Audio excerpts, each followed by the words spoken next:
Hello बच्चों, मैं Dawood sir आप लोगों के लिए आज चैप्टर 10 है। आज 10 की शुरुआत होने वाली है।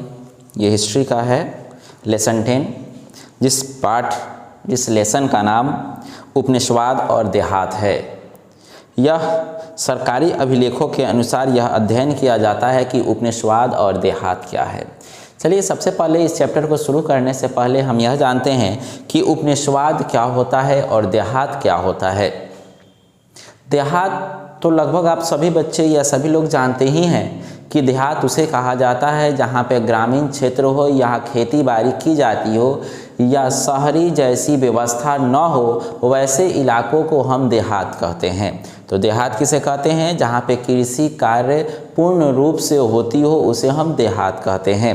उपनिवेशवाद किसे कहा जाता है? उपनिवेशवाद उसे कहा जाता है जब एक देश दूसरे देशों को अपना गुलाम बना करके रखता है, उसे उपनिवेशवाद कहा जाता है। जैसे ब्रिटिश सरकार ने भारत को गुलाम बनाया तो इसका मतलब है कि उपनिवेशवाद ब्रिटिश सरकार हो गई जो भारत को गुलाम बनाई थी।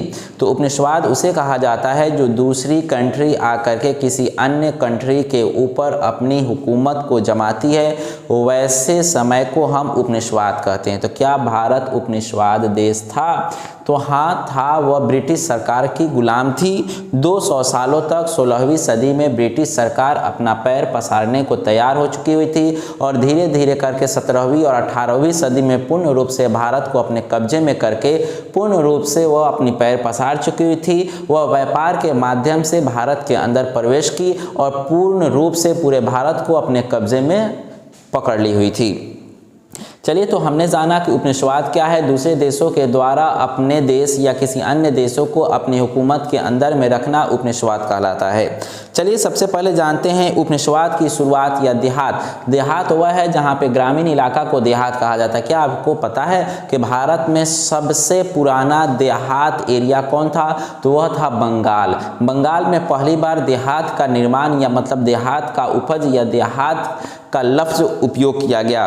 औपनिवेशिक शासन सर्वप्रथम बंगाल में स्थापित की गई और पहली बार गोवा से होकर के बंगाल में ही अंग्रेजी कंपनी ने अपनी पैर पसारी और अंग्रेजी कंपनी ने ही पूर्ण रूप से बंगाल को अपने कब्जे में किया। औपनिवेशिक शासन सर्वप्रथम बंगाल में ही स्थापित की गई थी। दूसरी कड़ी ये है कि यह वह प्रांत है, यह वह गांव है, यह वह इलाका है जहां पर सबसे पहले ग्रामीण समाज को पुनः स्थापित करने या भूमि संबंधी अधिकारों की नई व्यवस्था को लागू करने या राजस्व प्रणाली को स्थापित करने का प्रयास किया गया था।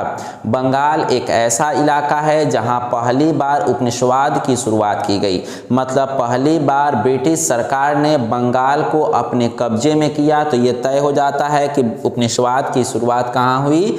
तो बंगाल से हुई। उसके बाद ये भी कहते हैं कि ग्रामीण समाज की उत्पत्ति बंगाल से ही पुनः स्थापित की गई थी, जहां पर भूमि संबंध कई प्रकार के कर लगाए गए थे। इस्तेमारी मतलब अस्थाई बंदोबस्त, महलवारी बंदोबस्त या अन्य प्रकार के बंदोबस्त का चलान भी बंगाल से ही शुरुआत किया गया था। तो हम कह सकते हैं कि उपनिवेशवाद की शुरुआत कहाँ से हुई? तो बंगाल से हुई। देहात की पूर्ण स्थापना कहाँ से हुई? तो बंगाल से हुई। जो भी कर और चुंगी की शुरुआत भूमि पर लगाए गए वह कहाँ से लगाए गए? तो बंगाल से लगाए गए। पूर्ण स्थापित भूमि संबंधी जितने भी अधिकार और नई कानून और नियम कानून लगाए गए थे वह सारा बंगाल के राजस्व प्रणाली से स्थापित की गई थी। 1793 ईस्वी में पहली बार एक चुंगी एकड़ जमीन के ऊपर इस्तेमाल किया गया जिसका नाम इस्तेमारी बंदोबस्त था। इस्तेमारी बंदोबस्त का दूसरा नाम अस्थाई बंदोबस्त कहलाता है। इस्तेमारी बंदोबस्त लागू करने के बाद प्रारंभिक दशकों ने जमींदार अपने राजस्व को अदा करने के बराबर कोताही करते थे, जिसके परिणाम स्वरूप राजस्व बकाया रकमें बढ़ती चली जाती थी। इस्तेमारी मजदूर, किसान, साथ ही साथ बड़े जमींदारों से भी वसूला जाता था। जो लोग इस्तेमारी मतलब अस्थाई बंदोबस्त का कर जमा नहीं कर पाते थे, सालाना उनकी जमींदारी में उनके कर का बढ़ावा किया जाता था, जिससे आने वाले भविष्य में वह अपने पैसे को न चुका पाने के कारण वह उनके ज़मीन सरकार नीलाम कर देती थी और दूसरे ज़मींदारों को या दूसरे किसानों को दे देती या उनको अपने कब्जे में रख करके किसानों से खेती बाड़ी कराती थी। तो पहली बार इस्तेमारी मतलब अस्थाई बंदोबस्त कब लागू किया गया था? तो 1793 ईस्वी में। अस्थाई बंदोबस्त लागू कब की गई? तो 1793 ईस्वी में। इस्तेमारी बंदोबस्त लागू करने के अनुसार यह लागू किस किस लोगों पर लागू किया गया? तो यह जमींदार, किसान और गरीब और अमीर सभी लोगों पर लागू की गई थी। यह प्रारंभिक जमींदारों से राजस्व वसूलने या अदा करने की कोताही करने पर उनके ऊपर राजस्व का बकाया भी चढ़ा दिया जाता था कि अगर समय के साथ अगर आप अपना कर नहीं जमा करते हैं तो इस साल का कर और अगले साल का कर 1 से 2 गुना चढ़ा करके आपसे अगले बार कर को वसूला जाएगा, छोड़ा नहीं जाता था। 1 साल नहीं जमा किए तो अगले साल आपको किसी भी हाल में जमा करना ही है। इस इस्तेमारी बंदोबस्त में एक और भी बहुत ही कड़ा और निर्दयी नियम लगाए गए थे, सूर्यास्त विधि। सूर्यास्त विधि यह था कि अगर आप सुबह जिस तरीके से एक दिन टाल दिया गया था, एक दिन रख दिया गया था कि फलाना तारीख को सभी गांव वाले अपने लगान या अपने टैक्स को सरकारी दफ्तर मतलब ब्रिटिश सरकार के दफ्तर में ले जाकर के जमा कर देंगे सूर्यास्त से पहले, मतलब सूर्योदय होने के बाद लोग अपने बैलगाड़ी, लोग अपने अनाज कंधे मूड़ी या किसी भी व्यवस्था के जरिए वह खजाने में मतलब ब्रिटिश सरकार के दफ्तर में जमा करते थे।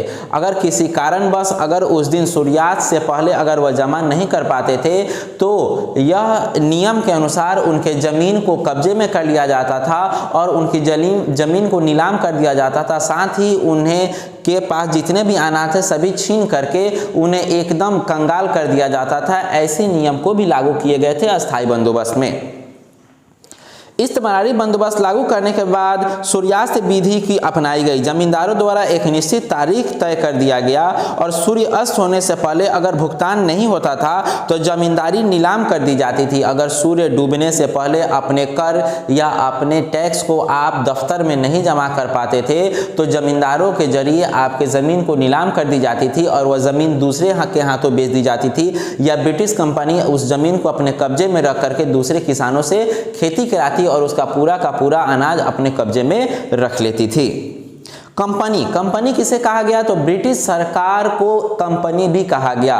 गोरे लोग भी कहे गए, अंग्रेज भी कहे जाते हैं और इंग्लैंड वासी भी कहे जाते हैं। तो कंपनी के द्वारा मतलब ब्रिटिश सरकार के द्वारा जमींदारों का पूरा महत्व दिया जाने लगा। उसके बाद ब्रिटिश सरकार ने एक चालाकी किया कि हम जगह जगह जा करके टैक्स और लगान नहीं वसूल पा रहे हैं, काफ़ी परेशानी हो रही है, बैलगाड़ी या गाड़ी घोड़ा देना पड़ रहा है, प्रशासन प्रणाली तैयार करना पड़ रहा है, जगह जगह झगड़ा या जगह जगह किसी भी तरीके का लफड़ा मोलना पड़ रहा है, कुछ लोग बहिष्कार कर रहे हैं, कुछ लोग दे रहे हैं। तो क्यों ना हम इन सारा का सारा भागदौड़ अगर हम जमींदार के हाथों में दे देंगे तो जमींदार को पूरा का पूरा पता है कि किस एरिया में कहाँ से कितना, किसके पास कितना अनाज है, किसके पास कितना जमींदारी है, किसके पास कितना मतलब भूमि है, उसके हिसाब से वो जमींदार जो होगा वह टैक्स वसूल करके लाएगा। और ईमानदारी से अगर ला के 40% ही देता है, हम 10% उसको दे देंगे और 40% खुद निकल जाएंगे तो किसी भी तरीके से हमको ही मुनाफा है, हमें कोई तालमेल कोई झगड़ा की झंझट की जरूरत भी नहीं पड़ेगी और सारा का सारा लगान और टैक्स हमारे हाथों में चला आएगा। तो उसने सबसे बड़ी अच्छी नीति अपनाई कि अस्थाई बंदोबस्त के अनुसार जमींदार को मालिकाना दे दिया कि तुमको बस 40% दफ्तर में जमा करना है, बाकी तुम जितना वसूलना है वसूल करके तुम अपना मतलब जमींदारी चला सकते हो।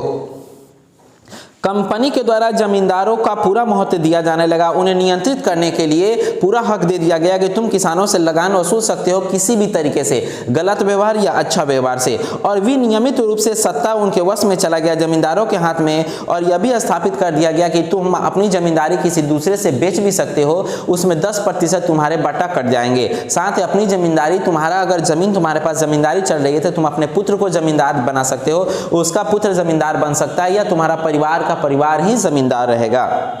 जमींदारों के द्वारा समय पर राजस्व वसूली राशि जमा करने पर कई कारण थे। कह रहा है कि जमींदार को कई नियम लगाए गए थे ब्रिटिश सरकार के द्वारा कि तुम्हें किसी भी तरीके से इतना से इतना तारीख के बीच में टैक्स को जमा कर देना। इसमें जमींदार काफ़ी फूले और फल गए। जमींदार के पास अपना लठबाज मतलब पहलवान या लाठी चलाने वाला व्यक्ति को पूरा हुकूमत मिला था। साथ में वह तीरंदाज और भाला बर्छी घुड़सवार भी रख सकते थे। ब्रिटिश सरकार की तरफ से उनकी इजाज़त थी। प्रारंभिक मांगे भी बहुत ऊंची थी। यह मांग 1790 के दशक में लागू की गई। जब कृषि उपज की कीमतें नीचे आने लगी तो ब्रिटिश सरकार के विरोध में किसान लोग आंदोलन करने लगे कि हम इतना लगान नहीं चुका सकते, टैक्स नहीं दे सकते हैं, क्योंकि उपज में कमी आ रही है, जिसके वजह से हमारे फसल कम हो रहे हैं, हमारा परिवार का भरण पोषण नहीं हो पा रहा है, हम बीज के लिए अगले साल अनाज नहीं रख पा रहे हैं। अगर सारा का सारा अनाज आप ही को दे देंगे तो फिर हमारा परिवार कैसे जीवित रहेगा, या अगले साल के लिए हम अनाज कैसे जमा करेंगे या कैसे बोएंगे। इस चीजों के लिए लोगों ने आंदोलन क्रांतिकारी करना शुरू कर दिया। इनकी शक्ति राजस्व इकट्ठा करने के प्रबंध में सीमित हो गई। धीरे धीरे ब्रिटिश सरकार इस नियम से लगा उसे कि अब घाटा लगने वाला है, लोग इसका आंदोलन बहिष्कार कर रहे हैं, तो सोचा उसने इस नियम को हटा करके दूसरे नियम को हम प्रतिपादन कर देते हैं या कुछ टैक्स में रियायत कर देते हैं, ताकि सभी टैक्स आता रहे और लोग हमारा बहिष्कार नहीं करें। अमला जमींदार एक प्रकार का अधिकार और राजस्व इकट्ठा करता था। कर अमला जमींदार वैसा जमींदार जिसके बपौती जमींदार आता था, उसका बाप जमींदार था, वो जमींदार था, उसका बेटा जमींदार होगा या उसका भी बेटा जमींदार होगा, वैसे जमींदार को अमला जमींदार कहा जाता है, जो आने वाली पुश्त या पीछे से ही पुश्त जमींदारी का हुकूमत करते आ रही है। इनको अपना अधिकार था कि वो अपने राजस्व को वसूल सकते थे। चलिए, हमने पहले भी रैयत के बारे में बताया कि रैयत क्या है। इसमें इस चैप्टर में भी रैयत पढ़ना है। रैयत शब्द अंग्रेजों के विवरण में किसानों के लिए किया जाता था। रैयत कौन होता था? तो रैयत किसान होता था। ब्रिटिश सरकार किसानों को रैयत के नाम से उपाधि दी हुई थी, रैयत के नाम से जानती थी कि किसान कौन है, तो रैयत है। रैयत नाम देने वाला कौन था? तो ब्रिटिश सरकार था। जोतदार कौन है? कह जोतदार, धनी किसानों को हम जोतदार कहते हैं। जैसे कि हम धनी हैं तो हम खेत में दूसरे लोगों को नौकर की तरह बुला करके, मजदूर की तरह बुला करके उनसे खेती बाड़ी अगर कराते हैं तो हम जोतदार है, कि हम खेत को जोतवा रहे हैं, जोत नहीं रहे हैं, जोतवा रहे हैं, तो हम धनी हो गए। तो जोतदार उसे कहा जाता था। जैसे जमींदार या बड़े धनी लोग जो दूसरों के साथ या दूसरों के साथ मिलकर या नौकर को बुला करके फसल का निर्माण कराना या फसल को बोने में उन्हें ऑर्डर देना, आज्ञा देना, वैसे लोगों को जोतदार कहा जाता है। पांचवी रिपोर्ट के अनुसार यह भी कहा गया है कि किसान अपने सीमित द्वार पर तैयार की गई फसल का एक report Bharat east India company के शासन स्वरूप में ब्रिटिश संसद के 1813 में गंभीर विवाद का कारण बनी। कर 1813 में ब्रिटिश सरकार के विरोध में किसानों ने आंदोलन छेड़ दिया कि हम ब्रिटिश सरकार को इतना अधिक लगान या टैक्स नहीं दे सकते हैं, क्योंकि पहले की तरह अब उपज नहीं रही। सरकार जबरन गांजा, अफीम, सूती वस्त्र और नील की खेती कराती है, जिसके वजह से खेत की उर्वरकता शक्ति कम पड़ जाती है, और उर्वरकता शक्ति कम पड़ने के कारण हमारे यहाँ फसल कम होती है।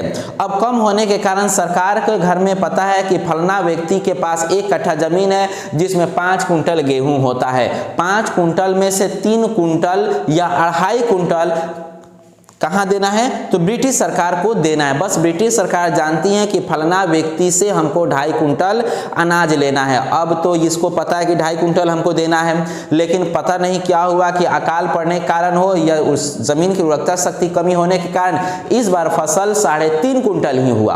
अब बताइए, जब किसान के खेत में 3.5 कुंटल अनाज होगा, अगर उसमें से वह 2.5 कुंटल ब्रिटिश सरकार को दे देता है, तो क्या 1 कुंटल में उसका परिवार जीवन यापन कर सकता है? अगर उसका परिवार जीवन यापन 1 कुंटल में करता है, तो क्या अगले साल के लिए वह बीज कहां से लाएगा?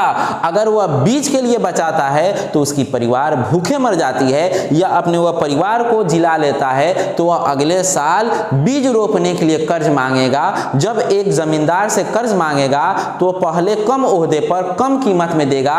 जब वो लोग अनपढ़ होने के कारण वह बाद में उसकी कीमतें बढ़ा करके जबरन और जबरदस्ती वसूलेगा। सोचिए, अगर 50 किलो का अनाज अगर बीज के लिए लिया, तो सोचिए बाद में वह अनाज का कीमत बढ़ा करके उसको 1 कुंटल कह देगा कि आप 50 किलो लिए थे, लेकिन अब कीमत बढ़ने के कारण अब हम 1 कुंटल आपसे अनाज लेंगे। तो सोचिए, जमींदार 1 कुंटल, अब इसके खेत में 4 कुंटल अनाज होता है, जिसमें से 2.5 कुंटल ब्रिटिश सरकार को देता है, 1 कुंटल अब किसको दे देता है? जमींदार को। 3.5 कुंटल हो गया। अब तो और भी आफत आ गई। अब क्या 50 किलो में वह अपनी जीवन बिता सकता है? क्या 50 किलो में परिवार खिला सकता है? क्या 50 किलो में अगले साल के लिए बीज रख सकता है? ऐसा संभव नहीं है। इसी तरीके से करते करते किसान कर्जदार बन जाते थे, और जमींदार जो है उनके ऊपर हावी होकर के उनके जमीन को अपने कब्जे में कर लेते थे। और इस तरीके से किसान अपने शरीर को आत्मदाह या मृत्यु के करार पर फांसी लगा लेते थे, जिसके कारण किसानों का जमींदारों के द्वारा शोषण किया जाने लगा, जिसके कारण 1813 ईस्वी में इसके लिए काफी गंभीर विवाद हुआ कि जमींदार किसानों का शोषण कर रहे हैं। पहाड़ी लोग मुख्य रूप से झूम खेती करते थे। पहाड़ी लोग देखिए, झूम खेती दो रूप से होता है। एक झूम खेती कि हम काम कर रहे हैं और काम करने में इतना मशगूल है कि 10-12 औरतें एक साथ काम कर रही है और गीत गा रही है, जिससे गीत गाने की वजह से मेहनत का पता नहीं चलता है, उसे भी हम झूम खेती कहते हैं। या पहाड़ी इलाका पर जमीन ढलाऊ होता था, जिसके कारण जगह जगह पट्टियां बना करके खेती की जाती थी, ताकि पहाड़ी इलाका पर बारिश अधिक होता है, अगर बारिश किसी भी फसल के जड़ में लग जाएगा, बारिश की पानी, तो वह फसल बर्बाद हो जाएगा। इसीलिए पहाड़ों पर पट्टीनुमा बना करके फसल किया जाता था, ताकि बारिश का पानी ढलान के जरिए जड़ में ना लगे और ढल करके नीचे गिर जाए। तो वैसे इलाकों को झूम खेती कहा जाता था। झूम खेती में अक्सर चाय, कॉफी, कहवा, इन सभी चीजों का फसल उगाए जाते हैं। पहाड़ी लोग मुख्य रूप से झूम खेती करते हैं। जंगलों में महुआ, फूल, रेशम, कोया, राल और काठ कोयला बनाने के लिए पहाड़ी लकड़ियों का भी इकट्ठा करते हैं। व्यापारी लोग इन पहाड़ियों को नियंत्रण करने के लिए जगह जगह पत्थरनुमा स्थान बनाते हैं, ताकि वह पत्थर के जरिए वह अपने सामानों को रख करके ढुलका करके पहाड़ से नीचे उतार सके।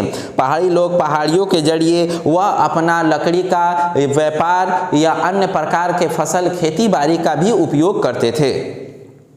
और साथ में पहाड़ियों का नियंत्रण करने के लिए कुछ पथरीला रास्ता भी तैयार कर लेते थे। 1780 के दशक में भागलपुर के कलेक्टर अगस्टस क्विलेंड ने शांति स्थापना करने के लिए एक नीति स्थापित की, जिस नीति के अनुसार पहाड़ी के मुखियाओं को एक वार्षिक भत्ता देना पड़ता था। इस वार्षिक भत्ता दिया जाने लगा, मतलब ब्रिटिश सरकार उस समय थी, पर एक कलेक्टर ने, जिनका नाम अगस्टस क्विलीलैंड था, जिन्होंने पहाड़ी लोगों के लिए एक भत्ता तैयार किया कि वह अपना जीवन यापन करे। साल भर में सरकार उनको कुछ मुआवजा पैसा देगी, जिससे अपनी बढ़ोतरी कर सके या खाने पीने में उस पैसे का इस्तेमाल कर सके। बदले में उन्हें आदमियों की चाल चलन ठीक रखने के लिए जिम्मेदार भी बताया गया कि पहाड़ी लोगों को भत्ता दिया जाएगा, बस उनको यही करना है कि वो अपने चाल चलन को सही रखे, वह पहाड़ में या जंगलों में ही रहे, शहर इलाके के तरफ या जंगलों की ज़्यादा कटाई ना करे। इसके लिए उन्हें भत्ता दिया जाने लगा। 1780 के दशक के आसपास में संस्थाल के लोग बंगाल आने लगे। अब 1780 के दशक में पहाड़ी लोग या जंगल में रहने वाले आदिवासी लोग बंगाल के तरफ प्रस्थान करने लगे, क्योंकि ब्रिटिश सरकार जंगलों को काटने लगी और जंगलों से उन्हें भगाने लगी, ताकि अगर जंगलों से ब्रिटिश सरकार अगर उन आदिवासियों को भगा देती तो जंगल उनके कब्जे में आ जाता, जिससे ब्रिटिश सरकार को आसानी से तस्करी करने में कोई रुकावट नहीं आती, आसानी से वो तस्करी कर सकते थे। चंदन की, लाल चंदन, पीला चंदन या अन्य प्रकार के जंगली लकड़ियों का वह व्यापार करके एक देश से दूसरे देश विदेशों में भेज सकते थे। इसलिए आदिवासी लोगों को और पहाड़ी लोगों को ब्रिटिश सरकार जंगलों से मार मार करके भगाने लगी। उसी समय बिरसा मुंडा, अन्य प्रकार के कई आंदोलन भी हुए। 1780 के दशक के आसपास में संस्थाल लोग, जो जंगली लोग को संस्थाल लोग कहा जाता था, संस्थाल लोग बंगाल आने लगे। ये जमींदारों के यहाँ भाड़े पर काम करते थे और अंग्रेजों ने उनका उपयोग जंगल के सफाई के लिए भी कराया था। मतलब संस्थाल लोगों को नौकर के रूप में या लेबर के रूप में लाया जाता था और जंगल की साफ सफाई कराने या गाछ काटने या मतलब ठेकेदारी दे दिया जाता था, या जंगल काटने के लिए, साफ सफाई करने, पशु चराने के लिए उनका इस्तेमाल कराया जाता था। 1850 के दशक तक संस्थाल लोग यह महसूस करने लगे कि उनके लिए आदर्श संस्कार के निर्माण के लिए औपनिवेशिक राज्य के विरोध विद्रोह करना चाहिए। 1850 ईस्वी में संस्थाल के लोगों को लगा कि हमें विद्रोह करना चाहिए। ब्रिटिश सरकार हमारी शोषण कर रही है, जमींदार हमारी शोषण कर रही है, जंगल हमारा, पहाड़ हमारा, फिर भी ब्रिटिश सरकार हमें भगा रही है। इसका मुख्य कारण है कि ब्रिटिश सरकार हम लोगों को वह जगह खाली करा करके वह जंगल को हाँपना चाहती है, ताकि वह जंगल से तस्करी कर सके। इसलिए उसने औपनिवेशिक अत्याचार को, मतलब ब्रिटिश सरकार दूसरे देशों के अत्याचार को देखते हुए उन संस्थाल लोगों ने एक विद्रोह को छेड़ दिया, जिस विद्रोह में पूरी संस्थाल प्रजाति थी, मतलब पूरी जंगली प्रजाति थी, जो ब्रिटिश सरकार के विरोध हो गई। बुकानन, बुकानन एक चिकित्सक था। चिकित्सक उसे कहा जाता है जो डॉक्टर होते हैं। बुकानन एक चिकित्सक था। वह भारत आया था 1794 से लेकर के 1815 तक रहा। उसने बंगाल के चिकित्सा सेवा में काफ़ी कार्य किया। बंगाल सरकार ने उससे अनुरोध भी किया कि उसने ब्रिटिश सरकार की ईस्ट इंडिया कंपनी के अधिकार क्षेत्रों वाले जगहों पर अपनी भूमि व्यापक संरक्षण किया। ब्रिटिश सरकार ने हम बुकानन के बारे में बता रहे हैं कि बुकानन एक चिकित्सक था। वह 1794 में भारत के बंगाल प्रांत में आया और 1815 तक रहा। बंगाल के प्रांत के कई बड़े शासकों ने यह उनसे दावा किया कि आप हमारे बंगाल के अंदर ही रहे और आपको हम जंगल के कुछ इलाके को सौंप देते हैं ताकि आप जड़ी बूटी या अन्य प्रकार के दवा बीरू कर सके और ब्रिटिश सरकार के विरोध में आप एक डॉक्टर हो जाएंगे जो कि गरीब लोग और संस्था विद्रोह या जंगली लोगों की मदद करेंगे और उनका इलाज करेंगे। लेकिन अधिकार क्षेत्र वाली भूमि का संरक्षण किया, लेकिन देखा कि यहाँ पे ब्रिटिश सरकार की काफी उपजाई हुई भूमि और ब्रिटिश सरकार की कब्जा है, जिसके कारण वह बुकानन वहां स्थापित नहीं हो पाए। सुपा, सुपा पूना जिले का एक बड़ा सा गांव है जिसका नाम सुपा है। आज उसे हम कह सकते हैं पूसा है। आज के नाम से उसे पूसा के नाम से जानते हैं, जो पूना इलाका में पड़ता है, लेकिन पहले उसे सुपा कहते हैं। सुपा पूना जिले का एक बड़ा गांव है जो विपणन है, मतलब बहुत ही पीड़ा में थी। विपणन केंद्र था, मतलब बहुत ही पीड़ा में थी, जहाँ पे सारे किसान अपने मंडी के रूप में अपने सारे फसलों को वहाँ जमा करते, अनाज को जमा करते बेचने के लिए। विपणन केंद्र मतलब मंडी, जहाँ पे उनके व्यापारी और साहूकार रहते थे और अपने फसल को बेचा या खरीद बिक्री करते थे।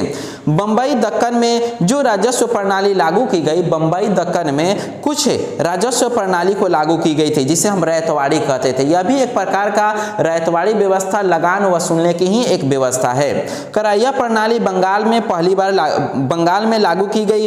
इस्तमारारी बंदोबस्त का यह विपरीत है। इस्तमारारी मतलब स्थायी बंदोबस्त में जो लगान वसूला जाता था, ब्रिटिश सरकार खुद वसूलती थी लोगों से, बाद में उसे जमींदार के हाथों में दे दी। सीधे इसका विपरीत था। यह जो प्रणाली था रैयतवाड़ी व्यवस्था, यह बंगाल में लागू की गई। इस्तमारारी बंदोबस्त के विपरीत थी। इस प्रणाली के अंतर्गत में राजस्व की राशि रैयत के साथ मतलब किसानों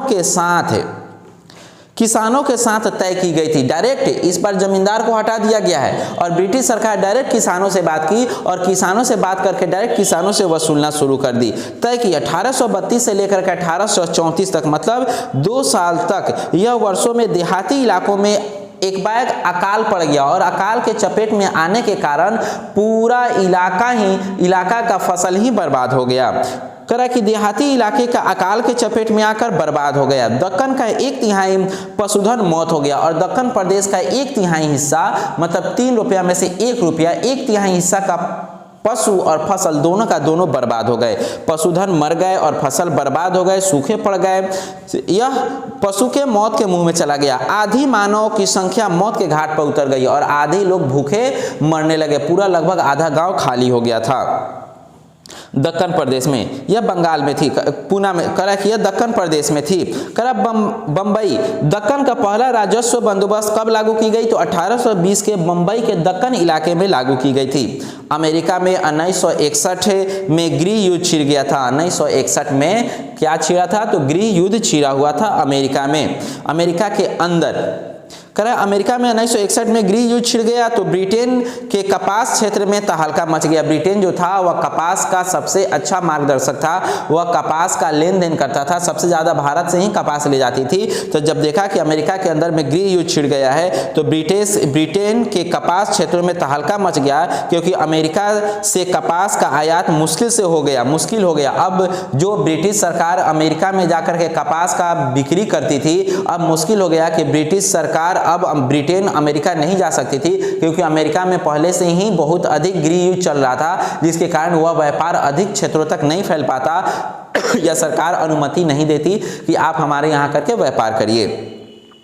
अब कपास का आयात करके करने के लिए इसके लिए भारतीय किसानों को कपास के उत्पादन पर प्रोत्साहित किया जाने लगा। अब भारतीय किसानों को और उपजा करने के लिए कहा गया कि अब हम अमेरिका से ना ही कपास खरीद सकते हैं और ना ही अमेरिका बेच सकते हैं। अब एक भारत ही बचा है जो कपास इससे खरीद सकते हैं और दूसरे देशों में बेच सकते हैं। अब अमेरिका को भारत को प्रोत्साहित किया जाने लगा कि आप जो कपास हमको इतना देते थे, अब इतना के जगह पर आप हमको इतना दीजिए। लेकिन यह भी है कि जिस खेत में एक बार कपास की उपज हो जाती है, उस खेत में लगभग 3 महीने तक फसल कोई भी आप उपजा नहीं सकते हैं। अब जबरदस्ती भारतीय लोगों पर कपास उगाने की जबरन उनके ऊपर अत्याचार किया जाने लगा कि आपको किसी भी हाल में कपास उपजा करके देना है।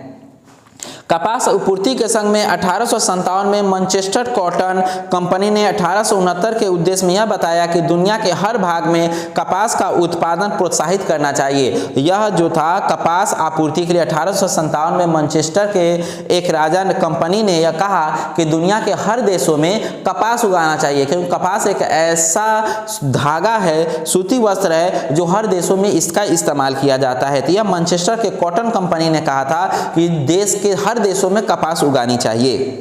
1869 में अंग्रेजों ने एक परिसीमन कानून पारित किया। इसमें यह कहा कि ऋणदाता मतलब कर्ज देने वाला ऋणदाता और रैयत के बीच में एक हस्तक्षेप होना चाहिए, क्योंकि जमींदार पहले 2 रुपये के भाव में देते थे और रैयत कमजोर होने के कारण, रैयत पढ़े लिखे नहीं होने के कारण, बाद में उनके जाने के बाद जब रैयत पैसा लौटाने आते थे किसान, तो जमींदार लोग उनका शोषण करने के लिए 2 के जगह पे 10 रुपये का इस्तेमाल करके उनसे पैसा ऐंठते थे।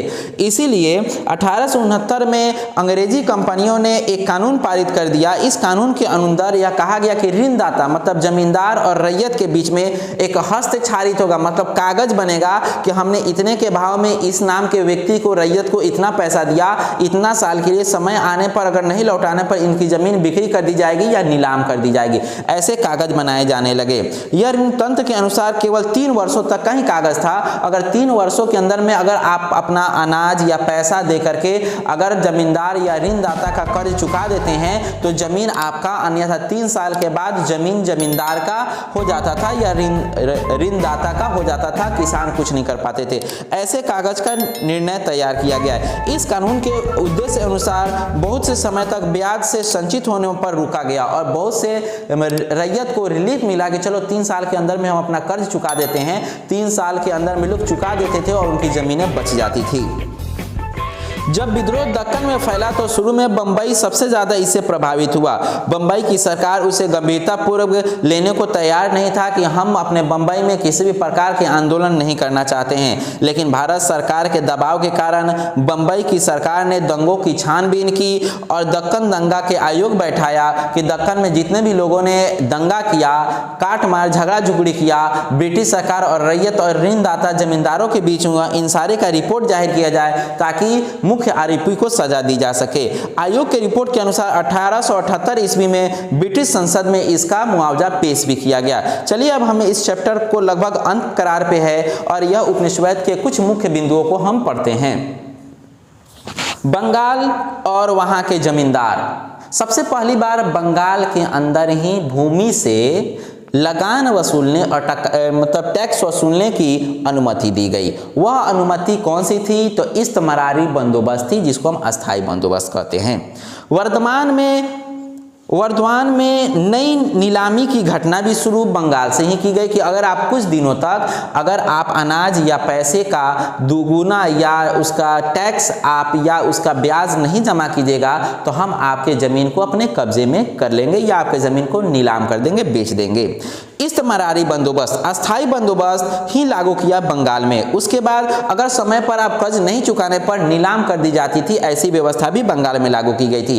बाद में ऋणदाता जमींदार लोग फर्जी डिग्री लेने लगे, मतलब फर्जी बिक्री करने लगे कि आपने 5,000 रुपया लिया 2 साल के लिए, 5,000 के 2 साल में नहीं जमा किए तो आप 25,000 रुपया दीजिए तो आपको हम आपका कर्ज माफ करेंगे, अन्यथा आप अपना जमीन छोड़िए। तो किसान कहाँ से देगा 25,000 रुपया? वो 5,000 रुपया अगर उसके पास 25,000 रुपया देने को होता तो आपसे 5,000 रुपया कर्ज लेने नहीं आता था, जिससे जबरन फर्जी कागज बना करके लोग, जमींदार लोग उनके जमीनों को बिक्री कर देते या नीलाम कर देते थे।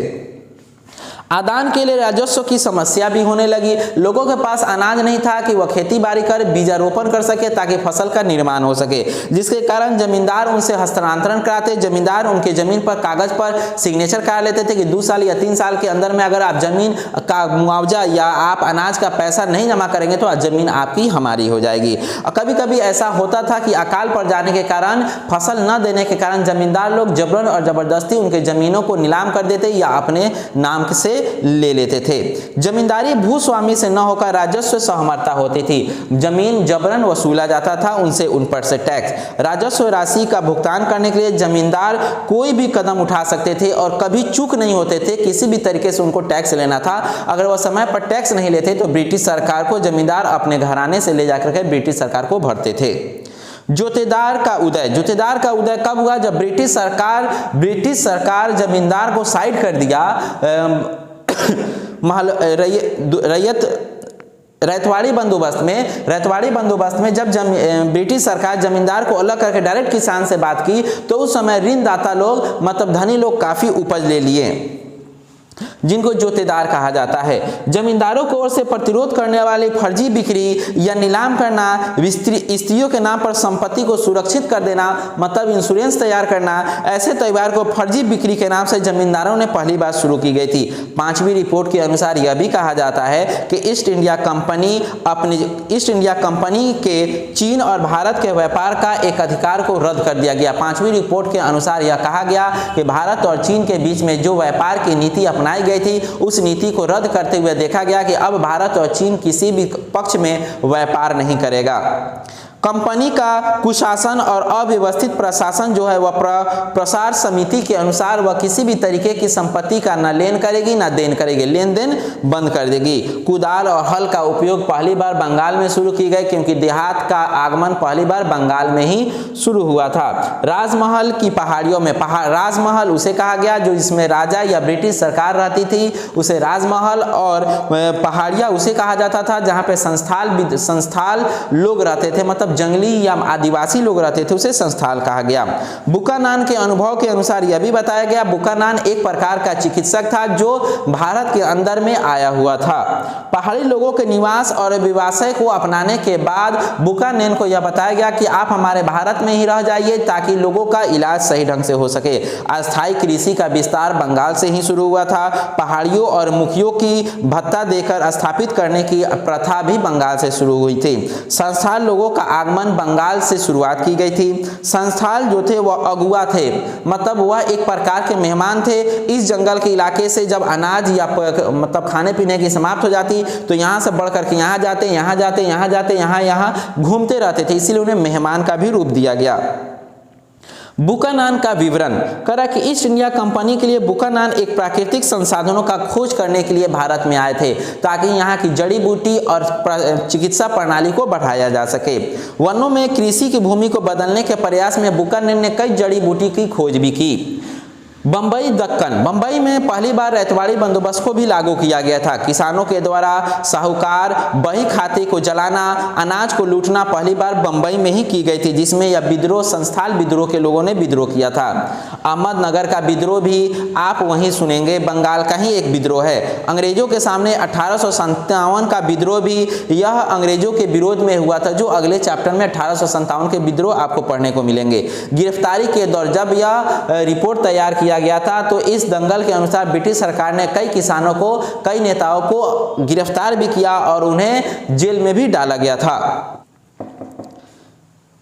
एक नई राजस्व प्रणाली 1810 के बाद खेती की कीमतें बढ़ने लगी। 1810 के बाद ब्रिटिश सरकार जब खेत अपने कब्जे में करने लगी तो खेती की कीमतें बढ़ने लगे।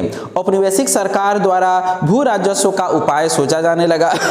जमींदारों के द्वारा जमीन पट्टे पर देना और किराए और आमदनी पर निर्भर करना है। किसानों के द्वारा अब जमीन को बटहिया देना, मतलब हम आपको जमीन दे रहे हैं, आप उसमें खेती बाड़ी कीजिए, आधा हम लेंगे और आधा आप लेंगे। इस तरीके की जमीन पट्टे पर देना और आमदनी पर निर्भर हो जाना, बंबई दक्कन में रैतवाड़ी का लागू होना, ये सारे जो है एक नई राजस्व प्रणाली के अंतर्गत में आता है।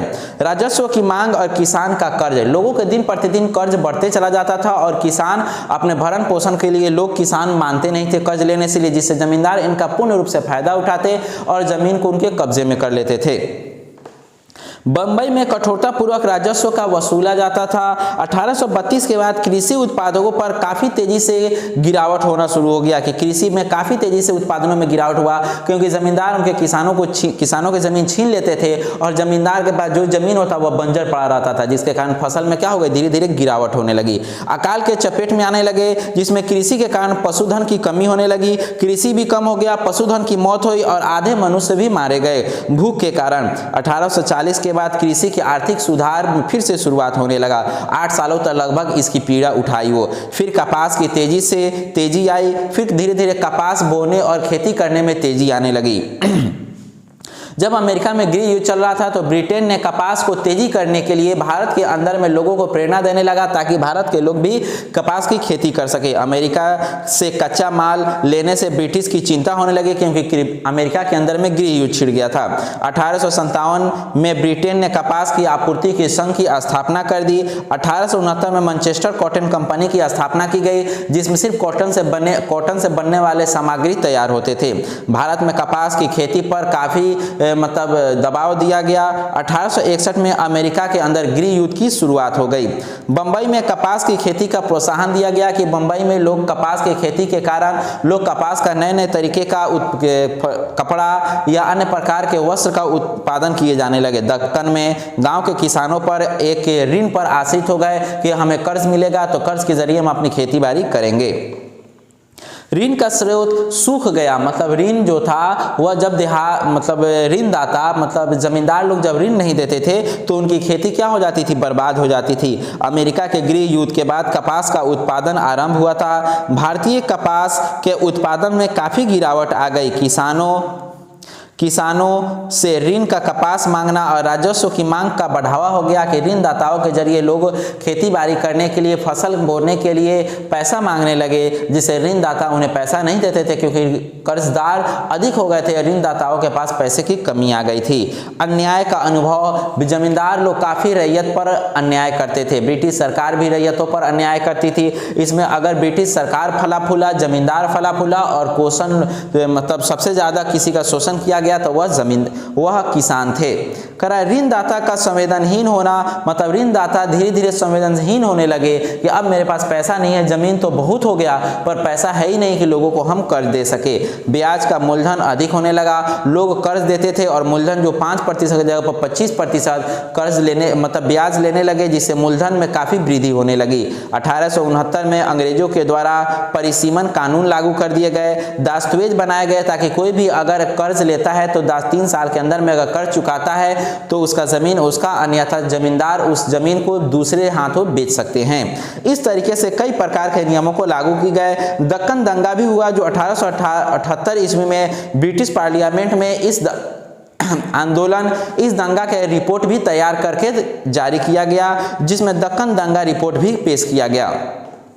यह चैप्टर लगभग समाप्त हो गया। यह चैप्टर समाप्त होने के बाद अब नेक्स्ट चैप्टर 11 आएगा। चलिए हम इसके ऑब्जेक्टिव के ऊपर ध्यान देते हैं। कुछ मिक्स ऑब्जेक्टिव है, कुछ अलग से भी ऑब्जेक्टिव है और कुछ इसके ऑब्जेक्टिव है। चलिए दोनों मिक्स करके हम ऑब्जेक्टिव को पढ़ते हैं। ऑब्जेक्टिव वही पार्ट है उपनिषद और देहात। ऑब्जेक्टिव है मुस्लिम लीग की स्थापना कब की गई। मुस्लिम लीग की स्थापना कब की गई तो 1906 ईस्वी में, और यह ढाका के सलीमुल्लाह खां तथा आगा खां के द्वारा किया गया था। मुस्लिम लीग की स्थापना कब की गई तो 1906 में। किसके द्वारा हुआ तो ढाका के समीउल्लाह खां तथा आगा खां के द्वारा की गई थी। चंपारण आंदोलन कब हुआ तो 1917 ईस्वी में। असहयोग आंदोलन 1920 ईस्वी से 22 ईस्वी तक, तथा सविनय अवज्ञा आंदोलन 1930 ईस्वी से, तथा भारत छोड़ो आंदोलन 1942 ईस्वी में चलाया गया। यह चारों आंदोलन गांधी जी के द्वारा चलाया गया था, बल्कि यह इस लेसन में नहीं है, इसके आगे पढ़ना है, लेकिन फिर भी इस लेसन में लिखाया गया है। दांडी यात्रा, नमक कानून 1930 ईस्वी में गांधी जी द्वारा शुरू की गई। यह सविनय अवज्ञा आंदोलन से ही शुरू था। पूना समझौता कब हुआ तो 1932 ईस्वी में। गांधी जी और अंबेडकर के बीच में यह पूना समझौता हुआ था। दांडी एक जगह का नाम है जो गुजरात राज्य में स्थित है। दांडी क्या है तो एक जगह का नाम है जो गुजरात राज्य में स्थित है। दिल्ली चलो का नारा किसने दिया? तो सुभाष चंद्र बोस ने दिया था। रॉलेट एक्ट कब लागू हुए? तो रॉलेट एक्ट 1919 को काला कानून के नाम से जाना जाता है। संविधान सभा के प्रारूप में समिति के अध्यक्ष कौन थे? तो अंबेडकर थे, मतलब भीमराव अंबेडकर या बाबा साहब। हमारे संविधान के संविधान सभा ने बनाया था, मतलब संविधान के अंदर में बहुत से ऐसे लोग थे जो हमेशा नियम कानून को लागू करने के लिए सभा बुलाई जाती थी। उन्हीं सभा में बैठे लोगों ने संविधान को बनाया। स्वतंत्र भारत के पहले गवर्नर कौन थे? तो लॉर्ड माउंटबेटन थे। स्वतंत्र भारत के अंतिम भारतीय गवर्नर कौन थे? तो जनरल सी राजगोपालचारी थे। कृष्णदेवराय के समय में विजयनगर साम्राज्य को तेनालीराम हुआ करते थे। विजयनगर के शासक अपने आप को क्या कहते थे? तो राय कहते थे। नैनार सौ और धर्म से संबंधित है। किताबुल हिंद की रचना किसने की हुई थी? तो अल बिरूनी ने की हुई थी। शंकराचार्य का संबंध किससे है? तो अद्वैतवाद से है। पुर्तगालियों ने गोवा पर अधिकार कब किया? तो 1510 ईस्वी में किया था और आज़ादी के बाद 1961 ईस्वी में गोवा को पूर्ण रूप से मुक्त कर दिया। देश 1947 में ही आज़ाद हो चुका था, लेकिन आज़ाद होने के बाद भी ब्रिटिश सरकार 1961 में पूर्ण रूप से गोवा को छोड़ा और पहली बार गोवा पर ही अधिकार जमाया था। 1609 ईस्वी में जहांगीर के दरबार में एक अंग्रेजी अधिकारी आया था जिसका नाम कैप्टन हॉकिंस था, जो भारत आया था। भारत में आने वाला प्रथम पुर्तगाली कौन था? तो वास्को डिगामा। भारत में आने वाला प्रथम पुर्तगाली कौन? तो वास्को डिगामा था। अलगुलान विद्रोह का नेता कौन था? तो बिरसा मुंडा थे। रैतवाड़ी व्यवस्था के सर्वप्रथम कहाँ लागू की गए थे? तो मद्रास में। दक्कन दंगा का आयोग कब गठित की गई? तो 1875 ईस्वी में। महलवारी बंदोबस्त किसके द्वारा लागू की गया था? तो मार्टिन बर्ड के द्वारा लागू की गई थी। रैतवाड़ी बंदोबस्त के जनक कौन थे? तो मुनरो एंड रीड थे। रैतवाड़ी व्यवस्था का नियम कानून उन्होंने ही बनाया था। फ्रांसीसी बुकानेन कौन था? तो एक सर्वेक्षक चिकित्सक थे। पुर्तगालियों ने गोवा पर कब अधिकार किया? तो 1510 में किया था। अंग्रेजों ने सर्वप्रथम अपनी फैक्ट्री कहाँ स्थापित की थी? तो मछलीपट्टनम में की हुई थी। भारत आने वाला प्रथम यूरोपीय कौन थे? तो पुर्तगाली थे।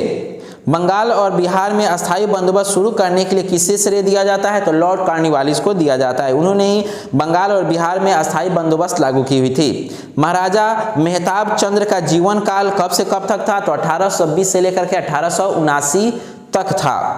प्रायर जोतदार कहाँ रहते थे? तो गाँव में रहते थे।